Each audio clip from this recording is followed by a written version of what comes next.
प्रहलाद जी, आपके हिसाब से वो 4 से 5 अच्छे फंड क्या होने चाहिए? अच्छे फंड का तो मैं बता नहीं सकता, अच्छे हुँ, फंड तो काफ़ी है। बट ये अगर आप देखें तो उसमें गोल्ड भी होना चाहिए, इक्विटीज़ भी होना चाहिए, रियल एस्टेट भी होना चाहिए, सबका मिश्रण होना चाहिए। क्योंकि जो इक्विटी है वो आपका वेल्थ बनाता है। अगर मैं डेट प्रोडक्ट की बात करूँ तो एक स्टेबिलिटी देता है आपके फंड में।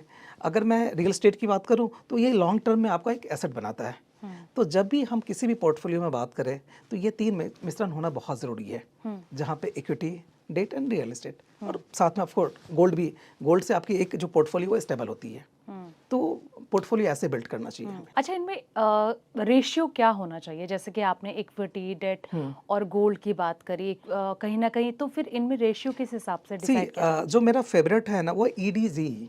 हुँ, ई का मतलब हो गया इक्विटी। इक्विटी के अंदर तकरीबन 60% आपको इन्वेस्ट करना चाहिए। अच्छा। डी का मतलब हो गया डेट, जिसमें हुँ, आपको तकरीबन 25% इन्वेस्ट करना चाहिए। गोल्ड के अंदर 10% करना चाहिए और जो बाकी 5% है वो आपको किसी भी अल्टरनेटिव इन्वेस्टमेंट में, चाहे रियल एस्टेट हो गया या कमोडिटीज़ हो गया, उसमें हमें करना चाहिए। जैसे आजकल गोल्ड बहुत अच्छा रिटर्न दे रहा है, तो आपको लगता है कि गोल्ड में ज़्यादा इन्वेस्ट किया जाना चाहिए ताकि कहीं न कहीं जैसे कि हम पोर्टफोलियो स्ट्रॉन्ग की बात कर भी रहे हैं, तो उससे बन सके? बिल्कुल, करना भी चाहिए, लेकिन गोल्ड या कमोडिटीज़ एक ऐसा इन्वेस्टमेंट ऑप्शंस है जो आपको लंबे वक़्त तक ज़्यादा रिटर्न नहीं देता। उसका एक साइकिल है।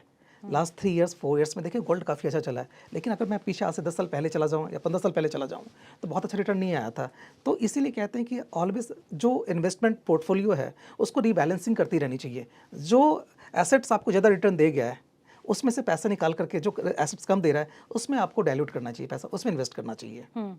अच्छा प्रहलाद जी, अभी थोड़ी देर पहले ना आप एक चीज़ कह रहे थे कि कई सारे लोग ना 40 से 50 फंड में पैसा लगा लेते हैं, लेकिन हुँ। उनको उसमें फ़ायदा नहीं होता हुँ, है। हुँ। तो ऐसे लोगों को आप क्या एडवाइस करना चाहेंगे कि जो ये गलती वो कर देते हैं ना, उनको ऐसी चीज़ों से कैसे बचना चाहिए? आप ये देखिए कि 40-50 फंड में पैसा लगाना यानी 40-50 बिज़नेस पे आप पैसा लगा रहे हैं।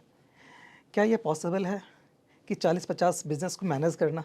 हुँ, अगर आपने उस 40-50 बिज़नेस में जो पैसा लगा रखा है, जो म्यूचुअल फंड में पैसा लगा रखा है, अगर उसको आप 4-5 में अगर आप इन्वेस्ट करते हैं ना, तो हुँ, उसको आप मैनेज कर सकते हैं। आप देख सकते हैं कि किस में ज़्यादा प्रॉफ़िट आ रहा है, किस में ज़्यादा नुकसान आ रहा है। 40-50 में बहुत मुश्किल है उसको बैलेंसिंग करना, उस पोर्टफोलियो को बिल्ड करना, कभी नहीं हो सकता। हुँ, जितने भी एक्सपर्ट हैं, जितने भी इन्वेस्टर्स हैं, वो 4-5 प्रोडक्ट्स में ही, 4-5 म्यूचुअल फंड्स में इन्वेस्ट करते हैं। हुँ, तो ऑलवेज़ यही होता है कि आप 4, 5, 6 मैक्सिमम 6 में ही इन्वेस्ट कीजिए, उससे ज़्यादा मत इन्वेस्ट कीजिए आप। हुँ, कोई भी अगर आप देखिए तो कुछ फ्लेक्सी कैप आप ले लीजिए, हुँ। लार्ज कैप ले लीजिए, स्मॉल कैप ले लीजिए, मिड कैप ले लीजिए। ये 4-5 एसेट क्लास में आप इन्वेस्ट कीजिए, काफ़ी अच्छा रिटर्न देके जाएगा। अच्छा, अगर मान लीजिए हुँ, जैसे कि एसेट एलोकेशन की बात कर रहे थे, हुँ, जहाँ पर आपने इक्विटी, गोल्ड, रियल एस्टेट और म्यूचुअल फंड की बात की कि यहाँ पर आप पैसा लगा सकते हैं। हुँ, हुँ, अगर मान लीजिए कि कहीं पे लॉस हो रहा है, हुँ, हुँ। फॉर एग्जाम्पल कि अगर किसी ने एक फंड लिया है, वहाँ पर उसे लॉस हो रहा है, तो ऐसे में उसको क्या करना चाहिए? वहाँ पर स्टॉप कर देना चाहिए या फिर कहीं और सी उसे अप्लाई करना आपको चाहिए? देखना चाहिए कि आप जब इन्वेस्ट कर रहे थे उस एसेट क्लास में, हुँ, तो उस समय मार्केट क्या था? हो सकता है ऐसा कि उस समय मार्केट काफ़ी अच्छा था, लेकिन उसके बाद जो गवर्नमेंट की कुछ पॉलिसीज़ आई, उसका तो वो नहीं चल रहा है। तो आपको इमोशन से डिसीज़न नहीं लेना चाहिए। अगर वो सेक्टर नहीं चल रहा है और आपको लगता है कि अगले 1-2 साल में वो सेक्टर नहीं चलने वाला है, हुँ, नुकसान हो रहा है, तो आपको निकल जाना चाहिए वैसे अच्छा। फंड से। हुँ, क्योंकि अगर आज आपको फिंगर काटना पड़ रहा है, हो सकता है अगर आपने नहीं उसमें से निकला तो कल को आपको हाथ काटना भी पड़ सकता है। हुँ, कहने का मतलब ये हुआ कि अगर आज आपको उसपे 20% का नुकसान हो रहा है, 30% का नुकसान हो रहा है, अगर आज आप एग्ज़िट नहीं करते हैं, हुँ, आप इमोशंस के साथ जुड़े रहते हैं कि यार नुकसान हो रहा है, मैं कैसे निकलूँ? तो हो सकता है आपको 50, 60, 70% भी नुकसान हो जाए। हुँ, तो रीबैलेंसिंग बहुत ज़रूरी है। हुँ, जब आपको लगता है कि यार ये परफ़ॉर्म नहीं कर पा रहा है, हाँ। तो आप अपॉर्च्युनिटी लॉस कर रहे हैं। जितने दिन तक आप रखेंगे, उस दिन का उतने दिन का आपको रिटर्न नहीं आएगा। उसके अलावा आप हर रोज़ आपके पोर्टफोलियो में वो नुकसान दे रहा है, तो हुँ। आपको निकल जाना चाहिए। बिल्कुल। रीबैलेंसिंग की जैसे कि आपने हुँ, बात करी कि अगर प्रॉफ़िट नहीं आ रहा है तो वहाँ पर निकल जाना चाहिए। अच्छा, मैं आपसे ये भी जानना चाहूँगी कि अगर पोर्टफ़ोलियो को हमेशा के लिए स्ट्रॉन्ग करना है, हालाँकि देखिए फ्लक्चुएशन तो बहुत ज़्यादा आती रहती हैं, तो एक सेफ़ ज़ोन जो होगा, एक न्यू बिगिनर के लिए, वो क्या होगा? वो तो इंडेक्स फंड में डालें पैसा। हुँ, उनको इंडेक्स फंड में डालना चाहिए जिनको कुछ नहीं पता, हुँ, मार्केट से पैसा बनाना चाहते हैं, वो आराम से इंडेक्स फंड में डालें। इंडेक्स फंड में आपको 10 से 12% का रिटर्न आ जाएगा अगर 5 साल का आपका हॉरिज़न है तो। अगर आपने 10 से 12% रिटर्न से खुश है तो आपको ज़रूर डालना चाहिए, जो न्यू बिगनर है। उसके बाद धीरे धीरे धीरे जब आपको लगता है कि मार्केट से रिटर्न बनना शुरू हो गया है, तो आप फिर large cap, mid cap, small cap की तरफ जाइए।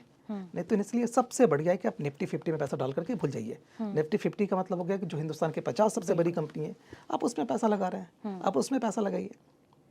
अच्छा, अक्सर इन्वेस्टर जो होते हैं ना, जब उनका पोर्टफोलियो रेड हो जाता है, तो ऐसी कौन सी गलती कर वो बैठते हैं जिससे कि ये खामियाजा उन्हें उठाना पड़ता है?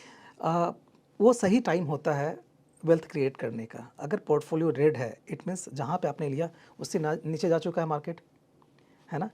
अगर ऐसा देखा गया है कि जब भी मार्केट टूटा है तो वो बाउंस बैक लेता ही लेता है। लास्ट आप 50, 60, 70 ईयर्स में देख लीजिए। तो आपको उस पिच पे टिके रहना है, वहाँ पे उस पोर्टफोलियो पे। अगर आपके पास में ज़्यादा पैसा है तो आप इन्वेस्ट कर दीजिए वहाँ पे, आप मत निकलिए। अगर आप एग्जिट कर गए, मार्केट चलेगा तो फिर तो फिर तो आपका पोर्टफोलियो चलेगा नहीं, क्योंकि आप निकल चुके हैं। तो ऑलवेज अगर मार्केट रेड में, अगर आप मार्केट रेड में, आपका पोर्टफोलियो रेड में है, या तो आप इन्वेस्टेड रहिए। अगर आपके पास पैसा है तो उसमें आप और इंसर्ट कीजिए और इन्वेस्ट कीजिए, बट आप एग्जिट मत कीजिए उसमें। क्योंकि ऐसा देखा गया है कि जब सारी दुनिया बेच रही होगी ना, जब सारी दुनिया एग्जिट कर रही होगी, तो वो सही टाइम होता है पैसा बिल्ड करने के लिए। आप उसमें इन्वेस्ट कीजिए पैसा, क्योंकि ऑलरेडी वो डिस्काउंटेड रेट पे आपको मिल रहा है। जो चीज़ आपने 100 रुपये का लिया था, जो यूनिट 100 रुपये का लिया था, आज वो 70 रुपये का मिल रहा है। तो 30% सेल में मिल रहा है ना। बिल्कुल। तो नॉर्मली लोग सेल में शॉपिंग करते हैं, है ना। तो जब भी ऐसा मौका है तो आपको ज़रूर इन्वेस्ट करना चाहिए। अच्छा, कई सारे इन्वेस्टर ऐसे होते हैं ना कि वो अपने पोर्टफोलियो को सेव करने के लिए ना 24/7 उसे वॉच करते रहते हैं। तो आपको लगता है कि ये भी एक मिस्टेक हो सकती है कि सबसे बड़ा इस मिस्टेक है, लेवल का सबसे बड़ा मिस्टेक है, वॉच करना, सबसे बड़ा मिस्टेक है कि आज आपने पौधा लगा दिया और रोज़ आप देख रहे हो कि क्या वो ग्रो और कितना रोजाना है। पानी डाल रहे हैं और फिर जड़ी नहीं खराब हो हो रही है? सकता, नहीं हो सकता, नहीं हो सकता। कभी कभी ऐसा होता है कि ज़्यादा पानी डालने से भी ना आपका जो पौधा है ना, बिल्कुल। प्लांट है ना, वो ख़राब हो जाता है। तो बेहतर ये है कि आपने इन्वेस्ट कर दिया, आप देखिए 3 महीने पे, 6 महीने पे देखते रहिए। देखना भी ज़रूरी है, बट अगर आप हर रोज़ देखेंगे ना तो कभी भी पोर्टफोलियो बिल्डअप नहीं हो सकता। अच्छा, किसी को अगर अपने हाथ जलने से बचाना है तो सेफ जोन आप क्या एडवाइस करना चाहेंगे कि जैसे कि अभी थोड़ी देर पहले आपने कहीं ना कहीं कहा कि इंडेक्स फंड सबसे बेस्ट हो सकता है, उसके अलावा जैसे कि एसआईपी को लेकर आप हमेशा से ही म्यूचुअल फंड एसआईपी की जब भी आप बात करते हैं, तो आपके हिसाब से क्या लगता है कि ये एक सेफ जोन हो सकता है इन्वेस्टर के बिल्कुल, लिए? जो म्यूचुअल फंड एसआईपी है, एसआईपी एक म्यूचुअल फंड नहीं है, एक हैबिट्स है। जो आप ऐसा देखा गया कि जिसने 5 साल तक हर महीने सेव कर लिया, एक डिसिप्लिन, एक हैबिट फॉर्मेशन हो गया। पहला 5 साल आपको रिटर्न देखने की ज़रूरत नहीं है, लेकिन 5 साल के बाद वो मल्टीप्लाई होके पैसा बढ़ता है। जितना आपने 5 साल में इकट्ठा किया ना, यानी सपोज आज आप 10,000 रुपये महीने का एसआईपी कर रहे हो, है ना। अब 5 साल के बाद देखो कि हर रोज़ आपके पोर्टफोलियो में 10,000 रुपीज़ के हिसाब से वो के अंदर बढ़ोतरी हो रहा है। पहला 5 साल तो सिर्फ आप ये देखो कि आपने पैसा इकट्ठा किया है, आप जोड़ते रहो। 5 साल के बाद कंपाउंडिंग का इम्पैक्ट पड़ेगा। जितना पैसा 5 साल बनाओगे, राइट, 10 साल में उसका 4 गुना बन जाएगा आपका, 20 साल में उसका 16 गुना बन जाएगा। तो कंपाउंडिंग का इम्पैक्ट 5 साल के बाद ही नज़र आता है। और आप सिर्फ और सिर्फ पहला 5 साल आप पैसा सेव करने का सोचें, आप रिटर्न के बारे में मत सोचिए। अच्छा, शॉर्ट टर्म में पोर्टफोलियो को स्ट्रांग बनाया जा सकता है? सी, अगर शॉर्ट टर्म में पोर्टफोलियो को स्ट्रांग बनाना है तो ज़्यादा पैसा चाहिए। सी, इस मार्केट में 2 चीज़ ज़रूरी है। ज़्यादा पैसा है शॉर्ट टर्म में कर सकते हैं, कम पैसा तो आपको लॉन्ग टर्म वेट करना पड़ेगा। आप कम पैसे से शॉर्ट टर्म में पोर्टफोलियो नहीं बन सकता। अच्छा। अगर आपके पास ज़्यादा पैसा है तो आप शॉर्ट टर्म में कर सकते हैं, लेकिन अगर आपको ज़्यादा बड़ा पैसा बनाना है और आपके पास पैसे कम हैं तो आपको लॉन्ग टर्म में ही इन्वेस्टमेंट करना चाहिए, इन्वेस्टेड रहना चाहिए, तो पैसा बनेगा। मतलब आप ये कह रहे हैं कि अगर पोर्टफोलियो को स्ट्रांग बनाना है तो लॉन्ग टर्म में इन्वेस्टेड होना बहुत ज़्यादा आप ज़रूरी है। 500 रुपये इन्वेस्ट करके देखिए, 30 साल तक आपका 1 करोड़ रुपये बन जाएगा। अच्छा। अगर आप 500 रुपये आज कोई इन्वेस्ट करना शुरू करता है और बीच बीच में स्टेप अप करना शुरू करता है तो 30 से 35 साल में आपका 1 करोड़ रुपये बन जाएगा। 500 रुपये क्या होता है, कुछ भी नहीं होता, बट 1 करोड़ रुपये की वैल्यू है, लेकिन वो 30 साल के बाद बनेगा। बट अगर आपके पास पैसा है, टाइम कम है। सी, इस मार्केट में 2 चीज़ होनी ज़रूरी है, टाइम और पैसा। अगर टाइम नहीं है तो ज़्यादा पैसा होना ज़रूरी है। अगर आपके पास में टाइम है तो कम पैसे से भी आप पोर्टफोलियो बिल्डअप कर सकते हैं। भाई 15,000 रुपये आप हर महीने सेव कीजिए, 15 साल कीजिए। 15 साल में देखिए आपका कंपाउंडिंग के बाद 1 करोड़ रुपये बन जाएगा। 15% का रिटर्न आता है तो, और इतना तो आता ही आता है। अच्छा, इन्फ्लेशन की आप बात शुरू में कर रहे थे कि कहीं ना कहीं इन्फ्लेशन का भी इम्पैक्ट पड़ता है, तो आपको लगता है कि आने वाले टाइम पे अगर पोर्टफोलियो को सेफ रखना है तो उसे किस तरीके से इन्फ्लेशन से बचाना ज़रूरी है? सी जैसे आपने कुछ टाइम पहले बोला कि पोर्टफोलियो रेड में है।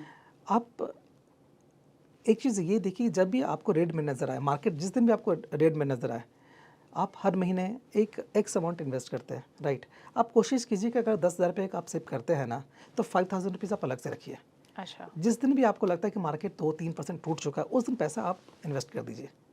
उससे क्या होगा, आपकी जो यूनिट्स है सस्ते रेट पे मिल जाएगी और इन्फ्लेशन को बीट करने में बहुत मदद करेगा वो, क्योंकि वो स्टेप अप हो गया। आप 10,000 रुपीज़ तो कर रहे थे हर महीने का, बट उसमें अगर आपने किसी महीने 2,000 रुपये एक्स्ट्रा, किसी महीने 3,000 रुपये एक्स्ट्रा आप रखिए। जिस दिन मार्केट ट्रेड में होता है उस दिन आप इन्वेस्ट कीजिए, देखिए मैजिकल फिगर आपको नज़र आएगा। आप जो सोच रहे हैं उससे 3 टाइम्स ज़्यादा पैसा मिलेगा आपको। अच्छा, जैसे कि आपने कहा कि आप 500 रुपये भी अगर बचाते हैं, उसे भी इन्वेस्ट करते हैं, तो कुछ सालों के बाद आप करोड़पति बन सकते हैं। लेकिन अगर मैं आपसे ये जानना चाहूँ कि करोड़पति अगर इंसान को जल्दी बनना है, वो चाहता है कि मुझे आने वाले टाइम पे एक अच्छा खासा कॉर्पस तैयार करना है, तो उसके लिए क्या प्लानिंग उसके अंदर होनी चाहिए? क्या उसका माइंडसेट होना चाहिए कि वो बहुत जल्दी उस गोल को अचीव कर सके? देखिए इस मार्केट में ना अगर आपको टाइम के हिसाब से करोड़पति बनना है, तो नॉर्मली आप 7 से 8 साल में बन सकते हैं। आप 25,000 रुपये महीना सेव कीजिए तो आप बन सकते हैं। लेकिन अगर आप जल्दीबाजी में हैं कि मुझे बहुत जल्दी बनना है, तो आपको तकरीबन 12 से 15 साल का टाइम लगेगा। अच्छा। है ना? जल्दीबाजी में ज़्यादा टाइम लगता है। अगर आप जल्दीबाजी में नहीं है तो आपका पैसा 7-8 साल में डबल हो जाता है। लेकिन अगर आप जल्दीबाजी में तो आपको 15 साल लगेगा। क्यों 15 साल लगेगा? कि जल्दीबाजी में फिर आप डिसीजन गलत लेना शुरू कर देते हैं। आज इसमें लगाया, कल उसमें लगाया, आप सिर्फ चैटिंग करना शुरू कर देते हैं। तो आप वो मत कीजिए, आप एक डिसिप्लिन इन्वेस्टर बनिए। सी आप म्यूचुअल फंड्स में पैसा लगा रहे हैं, इक्विटीज़ में पैसा लगा रहे हैं, यानी किसी के बिजनेस में पैसा लगा रहे हैं। किसी के बिजनेस में पैसा लगा रहे हैं तो थोड़ा सा वेट तो करना पड़ेगा ना, उसका इम्पैक्ट देखने के लिए, उसका बेनिफिट देखने के लिए। तो जल्दीबाजी में मत पैसा बनाइए। जल्दीबाजी में नुकसान भी हो सकता है आपका, और नुकसान होता है। ऐसा देखा गया है कि 100 में से 3-4 लोगों को नुकसान होता है। क्यों नुकसान होता है? क्योंकि वो जल्दीबाजी में होते हैं। तो जल्दीबाजी में कोई भी पोर्टफोलियो बिल्टअप नहीं हो सकता। अच्छा। आपको टाइम देना पड़ेगा। आप ये चाहेंगे कि आप आज आप एक प्लांट लगा दीजिए और आप पूरी 24/7 उसमें आप पानी डालते रहिए, तो क्या वो प्लांट कभी ग्रो हो पाएगा क्या? नहीं हो पाएगा ना, जबकि आपने पूरी मेहनत की। बिल्कुल। उसी तरीके से पोर्टफोलियो अपने टाइम के हिसाब से ही बनेगा। आप ये चाहेंगे कि भाई हम डिफरेंट एसेट एलोकेशन करके इक्विटी का एक्सपोजर ज़्यादा ले करके मार्केट टूटेगा तो बहुत ज़्यादा डेंट पड़ेगा आपके पोर्टफोलियो पे।